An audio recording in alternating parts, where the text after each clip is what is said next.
Morning, YouTubers. I have here is an old imperial Kamp king, used and abused.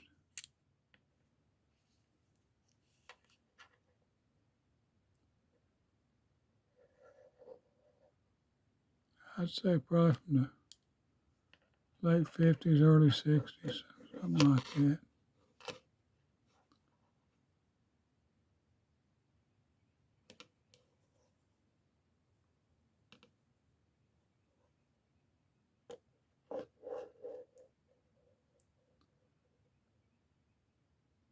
I'd say this one took a lot of abuse.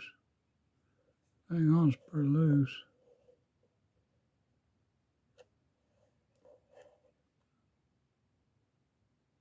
Got that can opener marked.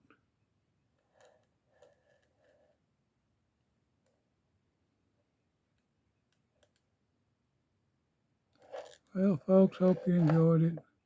Have a good day. Stay safe. God bless you, and please subscribe. Thank you, thank you, thank you.